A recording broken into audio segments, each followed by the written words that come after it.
Olá, eu me chamo Hermano Lucena de Oliveira. Atualmente sou mestrando no programa de Ciência e Saúde Animal, aqui da UFCG. Participo do grupo de pesquisa orientado pelo professor Dr. Almir Pereira de Souza, que estamos nos focando ainda mais na área de cardiologia, junto com o Laboratório de Cardiologia Veterinária de Pequenos Animais, e venho trazer para vocês esse caso clínico que me chamou bastante atenção e nos chamou bastante atenção durante o período que eu fui residente na Clínica Médica de Pequenos Animais da UFCG. Então, foi atendido na Clínica Médica de Pequenos Animais do Hospital Veterinário um felino sem raça definida, idade não informada, pesando 2,1 kg. O histórico desse animal era apatia, hiporexia e paresia dos membros pélvicos. Durante a anamnese, a tutora nos relatou que esse gato, esse felino, era errante, era proveniente da rua, e não tinha histórico de dieta desse animal, mas que esse animal tinha sido atropelado e que desde então, desde o momento desse atropelamento, ele não estava movimentando esses membros pélvicos.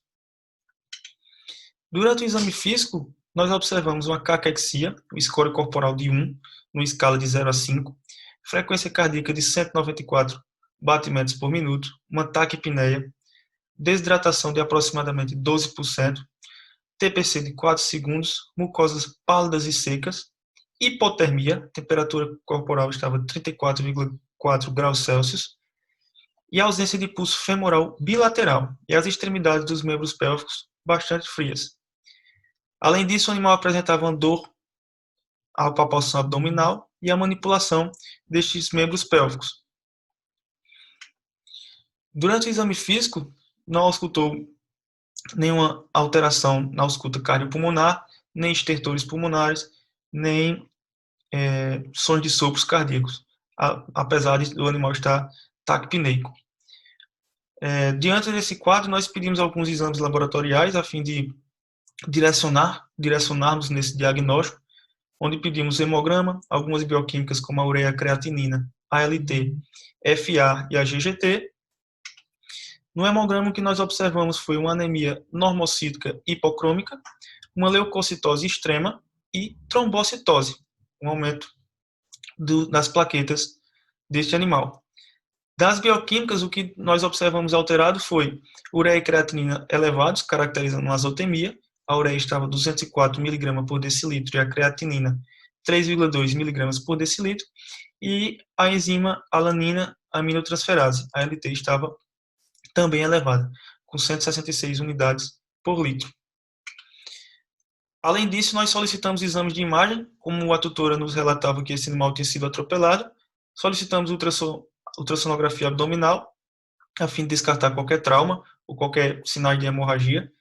Nesse ultrassom abdominal, o que foi observado foi uma hepatomegalia e os bordos hepáticos irregulares, e na radiografia nós descartamos qualquer trauma ósseo ou medular. Solicitamos radiografia de pelve e dos membros pélvicos e não foi visto nenhuma alteração que justificasse essa paresia desses membros pélvicos. Porém, nesse exame físico, o que me chamou bastante a atenção foi essa ausência do pulso femoral e essas extremidades dos membros pélvicos bastante frias. Então, foi quando eu, com auxílio de um termômetro digital, eu aferi a temperatura superficial na extremidade dos membros pélvicos e aferi a temperatura superficial na região abdominal. E o que me chamou ainda mais a atenção foi essa diferença de temperatura, que foi de aproximadamente 4,5 graus Celsius. Foi então que eu entrei em contato com o laboratório de bioclimatologia, com a pós-graduanda Luana, que nos ajudou nesse caso, e ela nos trouxe e nos auxiliou com relação à imagem termográfica. Nós fizemos a imagem termográfica desse animal. Então, com auxílio de uma câmera termográfica de resolução de 80 por 60 pixels, da marca Fluke, fizemos essas imagens termográficas imediatamente após o exame físico. Colocamos o animal em cima de uma superfície isolante, em cima de uma superfície de madeira, e fizemos 2 pontos de vista. Um com o animal com os 4 membros pélvicos e o outro com a hiperextensão de um dos membros pélvicos. E as imagens termográficas que nós tivemos foram essas. Aqui seria a imagem termográfica do animal com os 4 membros pélvicos expostos, vamos falar assim, expostos à imagem, e o que nós observamos foi essa este termograma, ou esta termografia, onde apresentava na região abdominal superficial uma temperatura de aproximadamente 34,6 graus Celsius, e quando seguimos para a extremidade desses membros, a temperatura diminuía gradativamente, como podemos observar com essa diferença de coloração. Do vermelho, onde nós temos, pela escala termográfica ao lado, uma temperatura mais elevada, e azul, quando essa temperatura está mais reduzida. Então, a segunda imagem que nós fizemos foi com a hiperextensão desse membro pélvico, a fim de focar mais nessa região de diferença de temperatura, onde nós observamos a temperatura superficial da região inguinal cranial, com a temperatura superficial de 33,9, 34 graus Celsius, e caudal a essa região inguinal, essa temperatura diminuía gradativamente, e na extremidade nós observamos uma temperatura de 28,7 graus. Uma diferença de temperatura entre a extremidade superficial, entre a extremidade desse membro pélvico e a temperatura superficial abdominal, de aproximadamente 5,2 graus Celsius. Com isso, nós fizemos o tratamento clínico desse paciente com fluidoterapia de ringuecolactato intravenoso, a fim de manter a volemia deste paciente. Fizemos também uma suplementação com Bionil, 0,2 ml por quilo, uma vez ao dia intramuscular. Tramadol, a fim de amenizar essa dor, esse incômodo, essa dor que esse animal estava sentindo, na dose de 1,5 mg por quilo. BID, intramuscular. Também fizemos o uso do clopidogrel, 10 mg por quilo, uma vez ao dia, por via oral.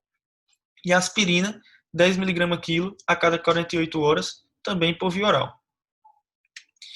O animal apresentou melhora clínica, voltando a ter apetite, ingestão de água, teve uma redução da resposta dolorosa, tanto à palpação abdominal como na manipulação destes membros pélvicos. Porém, após 48 horas de instituição do protocolo, ou do protocolo terapêutico, o animal apresentou morte súbita. Então, e aí? O que nós temos com relação a esse animal? Quais são o diagnóstico clínico desse animal e quais são os possíveis diagnósticos etiológicos? Então, vou deixar para vocês esses questionamentos. Quero que vocês discutam e nos deem algumas informações. Futuramente nós vamos voltar para desfechar esse caso clínico, mostrando principalmente o resultado da patologia animal. Como esse animal veio a óbito, nós encaminhamos ele para a patologia animal para fecharmos o diagnóstico.